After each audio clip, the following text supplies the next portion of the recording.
Hello and welcome. Welcome to class 684. How are you doing today? Everything okay? How are things going? How are you doing? Everything okay? How are things going? How's it going? How's it going? How's everything? How's everything? How is everything? How are things going? How are you doing? What's up? How's everything? All right, it's a pleasure to have you here. I'm delighted. Yes, it's a pure delight. I'm delighted. I'm glad to see you again. I'm really glad to see you. Look, no se dice I'm very glad. No se dice very glad. Se dice really glad or delighted. Estoy encantado de verte de nuevo. I'm glad to see you're here. I'm glad to see you're back for another class. Class 684. One paragraph and then focus. Learn to speak up. Paragraph 171. Open your book. Well, don't open your book. Listen to me. We had all spent at least 4 hours preparing everything for the party. It was going to be a surprise. We were expecting him to get to the office at 11, but he didn't show up until much later. By the time he got there were only a few of us left to wish him a happy birthday. You understand? Yes, it was a surprise birthday party. Surprise! Happy birthday! But it didn't work out. It didn't work out means no salió bien. It didn't work out. You know, if you're going to prepare a surprise party, you have to make sure that one of the preparers is with the other person before. Because that person can suddenly say, I think I'll go to the cinema. And he doesn't go home, you see. And so you have to make sure that the person goes home, or in this case, goes to the office. Listen, we all spent, nosotros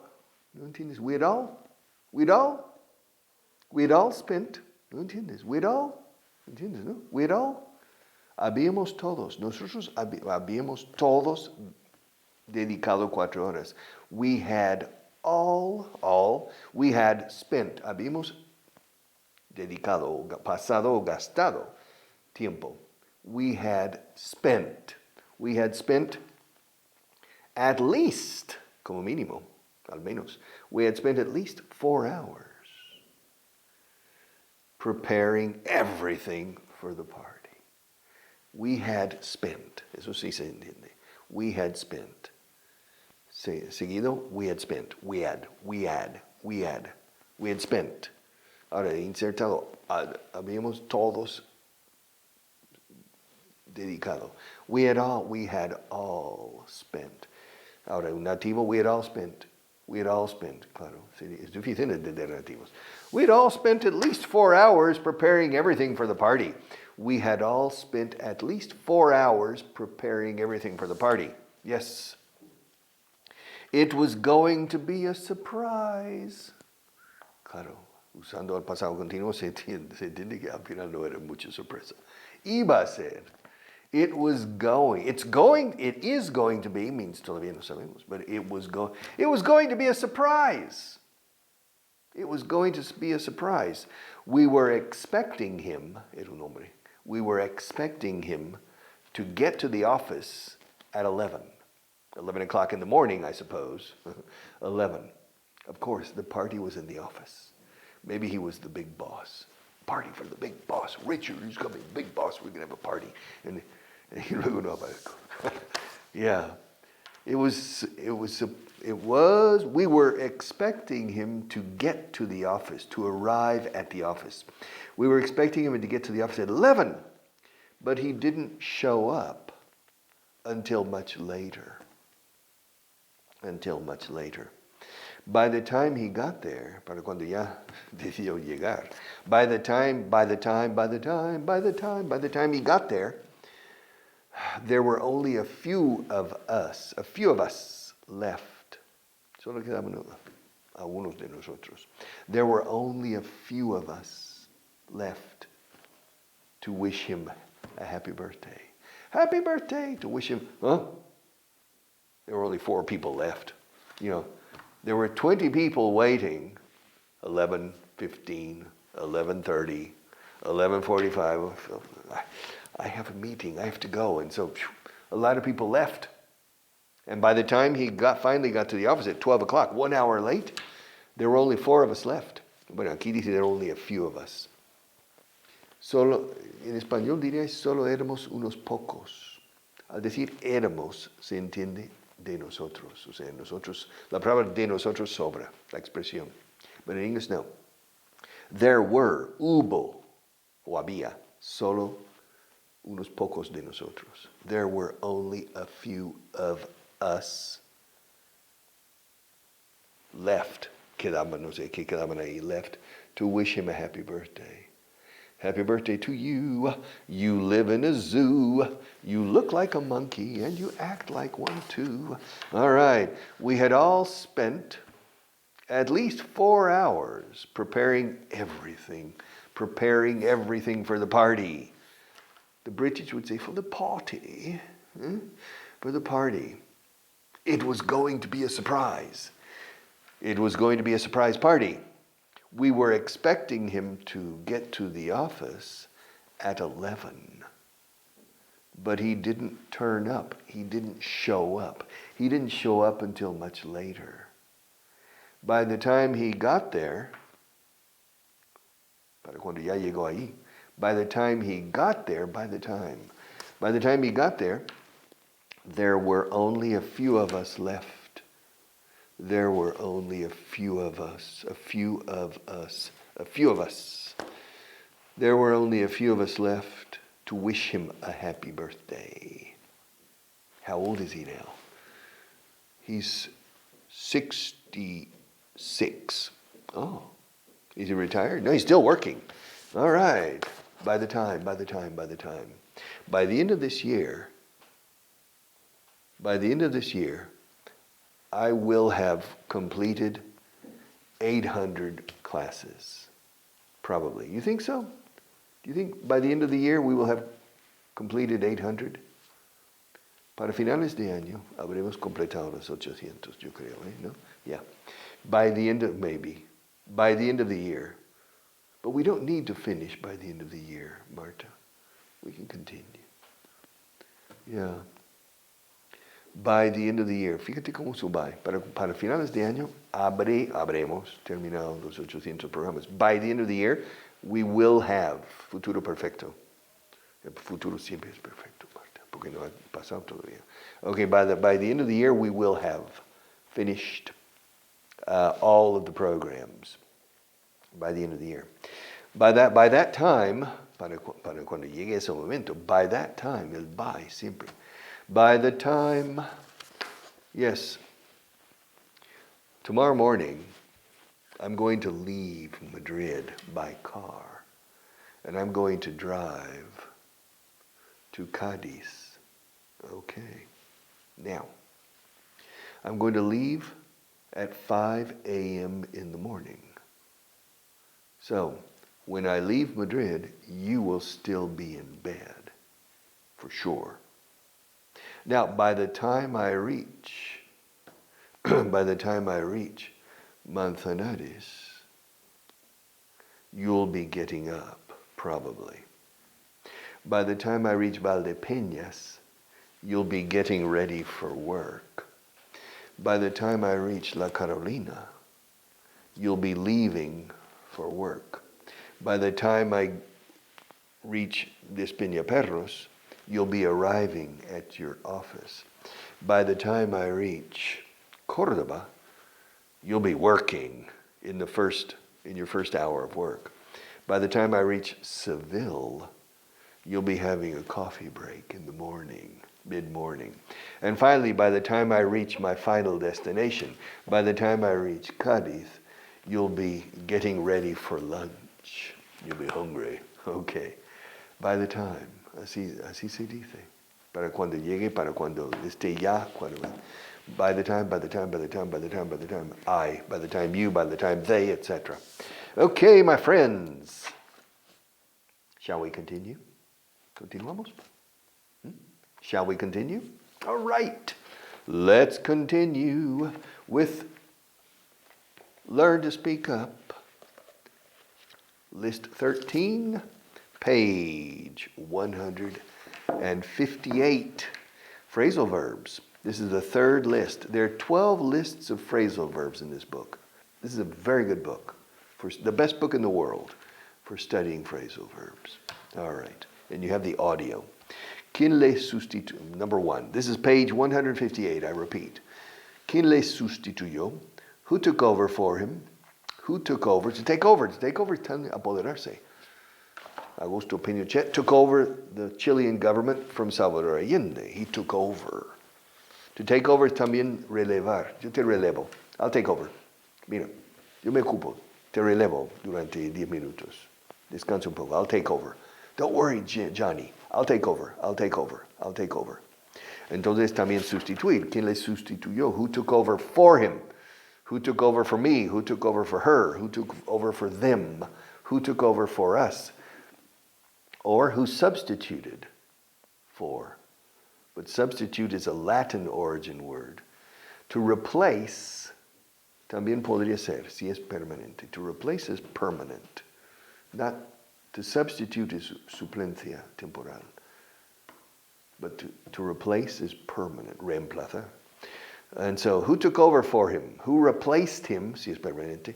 Who substituted for him, if it's temporary? So, who took over? Who took over for him?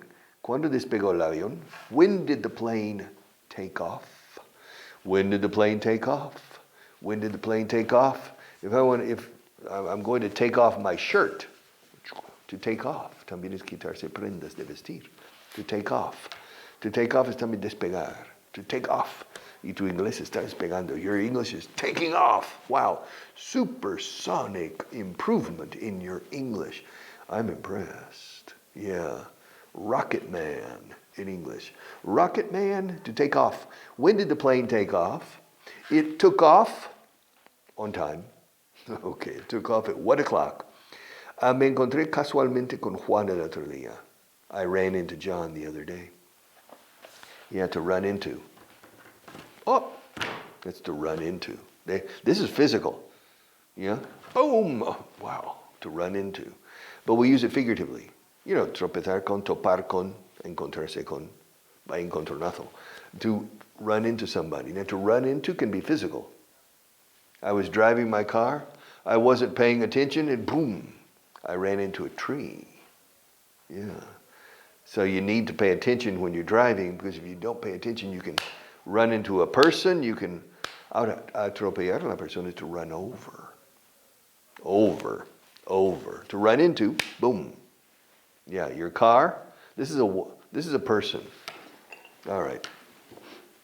This is a person. This is a car. Okay. Well, this is a car. Boom. Yeah. Boom. That's you. You ran into a person. Now this, you run over the person. Okay, which is probably more dangerous. To run over. To run over. To run into, ahora, encontrarse casualmente con alguien. Anda, Pepe, tú por aquí. What are you doing here? What are you doing in a place like this? What's a person like you doing in a place like that? You run into.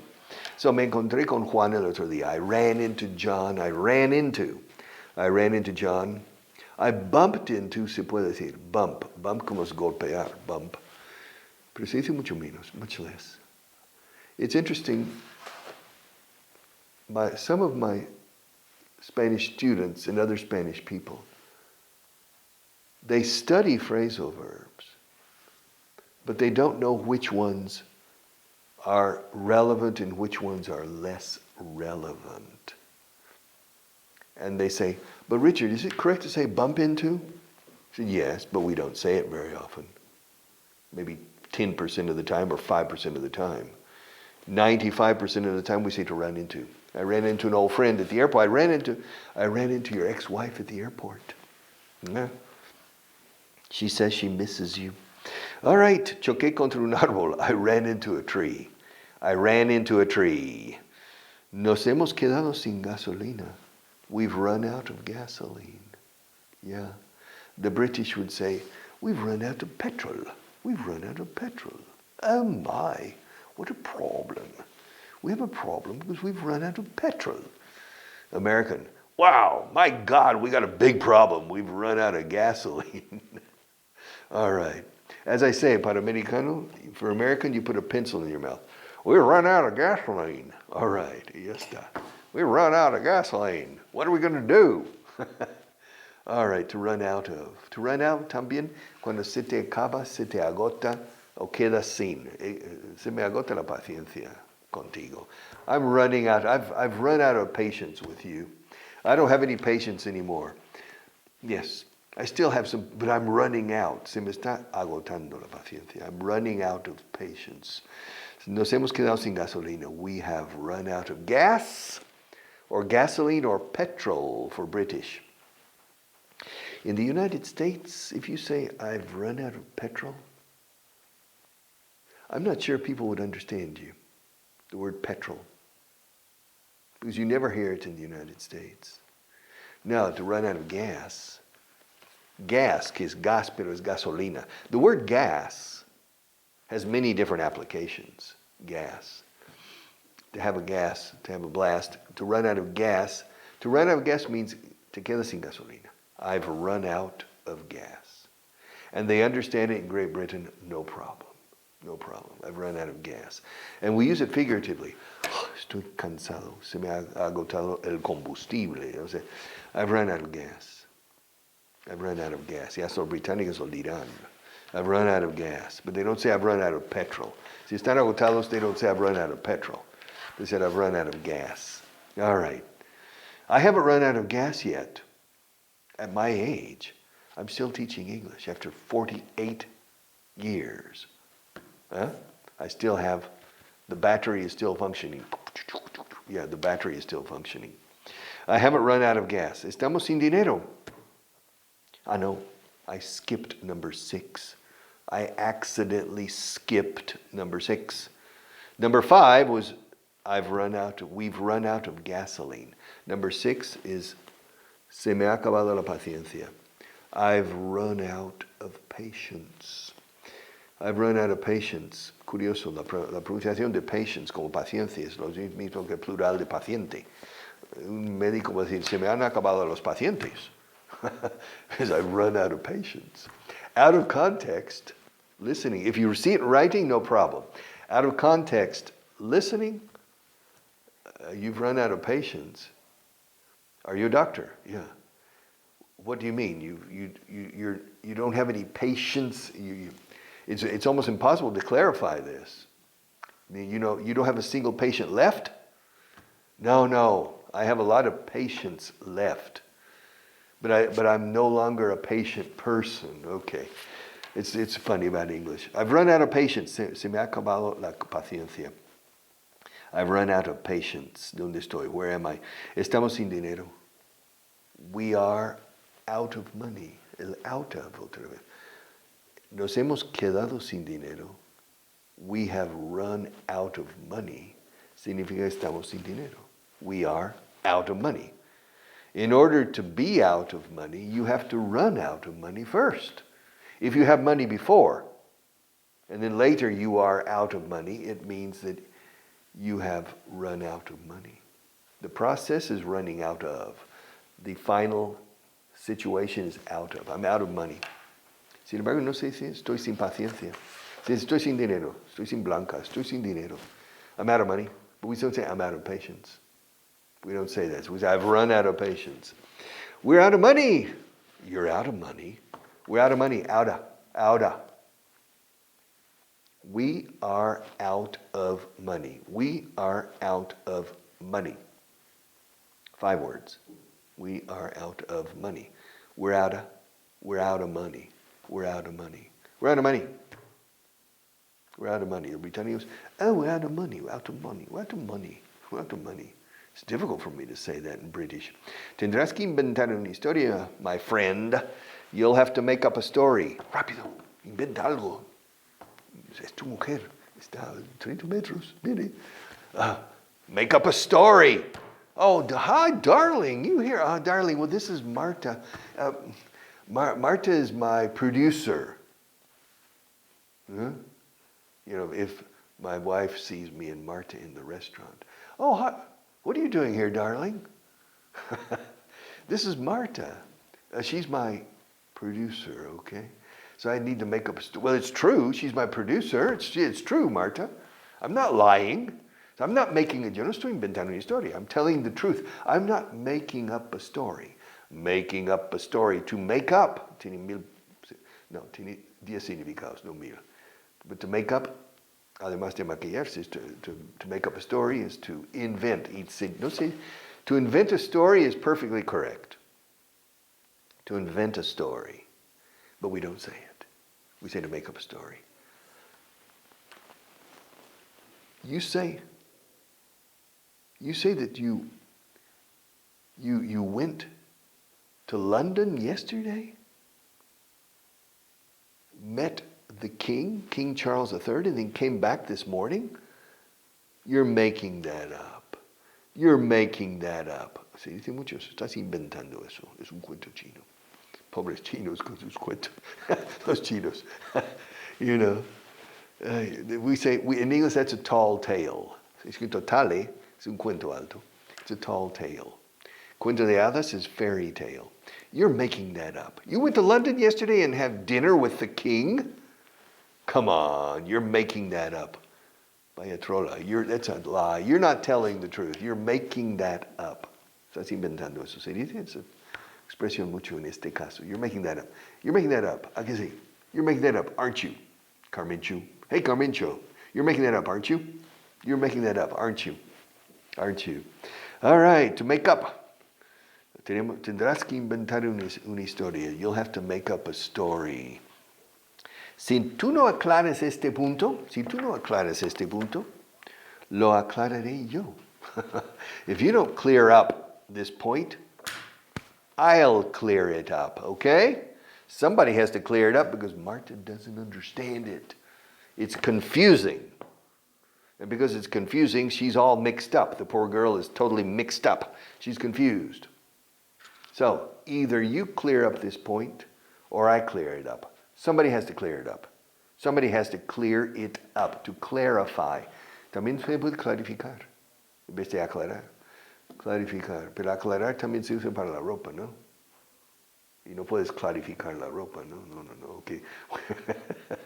So, aclarar la ropa is to rinse. Escrito rinse. You see it sometimes on the machines, say rinse. The rinse cycle, the wash cycle, ciclo de lavado, ciclo de aclarado, the wash cycle, the rinse cycle. I'm not an expert on using the dishwasher or the washing machine. Si tú no aclaras este punto, la aclararé yo. Me cuesta. If you don't clear up this point, I'll clear it up, okay? But somebody has to clear it up for poor Marta because she simply doesn't understand. She's all mixed up. All right? Está hecho un lío.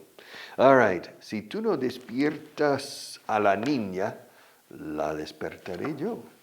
If you don't wake up the little girl, the child, if you don't wake up the little girl, I'll wake her up. I'll wake her up. If you don't wake her up, I'll wake her up. If you don't wake her up, I'll wake her up. Somebody has to wake her up. I mean, really, she has to go to school.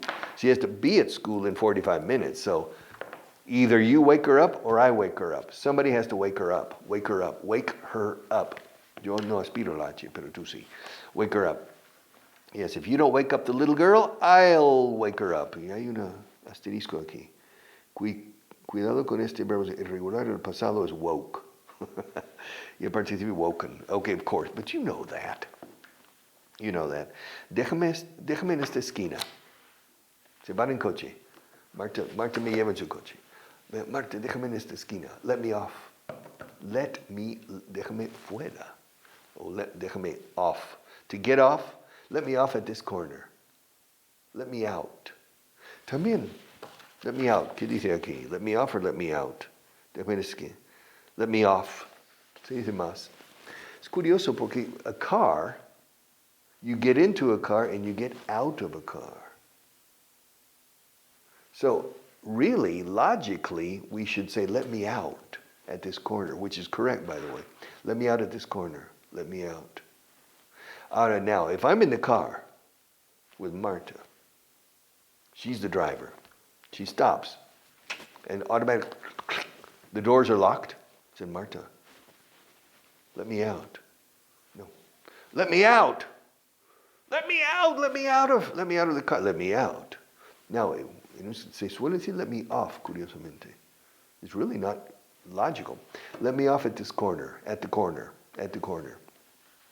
You pick somebody up, I'll pick you up at the corner of Gran Via.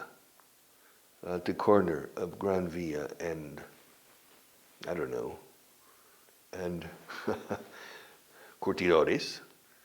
And I'll drop you off or let you off at the corner of Zona La Cruz and the Castellana. I'll pick you up and I'll let you off or drop you off. Drop you off. So let me off. So, déjame en la esquina, déjame en esta esquina. Let me off at this corner or drop me off. Me gusta más let me off en este caso. El conductor sería I'll drop you off. Let me off. Interesting nuances. But don't worry about it. Let me off at the corner. Well, I will tomorrow in the next class. See you tomorrow.